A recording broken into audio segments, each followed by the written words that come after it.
Jordan Travis made a comment after the game, and I know Dabo responded to it about being disrespected because they played a certain kind of defense, a man-to-man defense, and didn't respect, I guess, his receivers to win one-on-one battles. I just think that kind of stuff is silliness because that's the opposing team. They can play whatever defense they want to determine whether whatever's going to give them the best shot of winning, and it's your job to execute it and put up points.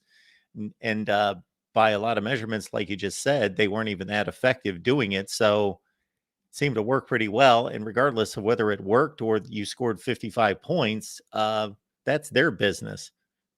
I was a little that I'm still trying to wrap my head around those comments. I'm not sure how playing man to man is disrespectful to you. What are they supposed to do? Sit back in a soft zone and let you pick them apart all day long?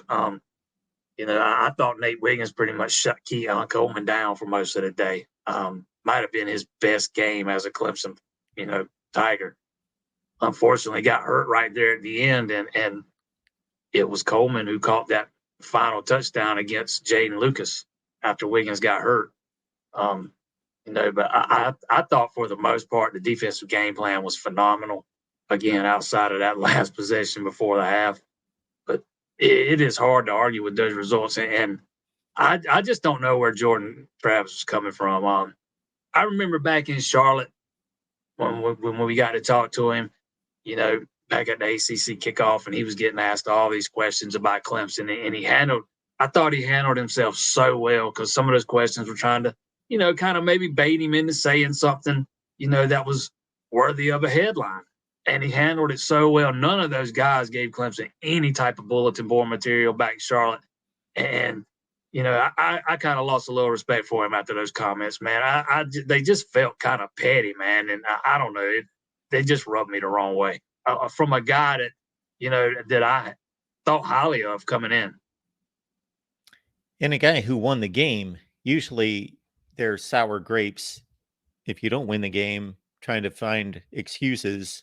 But yeah, I just came across that and thought that was a bit unusual. And Dabo Swinney had great words of respect for Jordan Travis in response. He could have just said, hey, we play the defense that we call based on the situation and the game plan. That would have been my response. Basically, I think when Dabo was asked about that right after the game, and this had to be right after Jordan Travis said it, because Dabo, you could tell that he was unaware of what had been said. He looked a little surprised, and I thought he took the high road with his answer.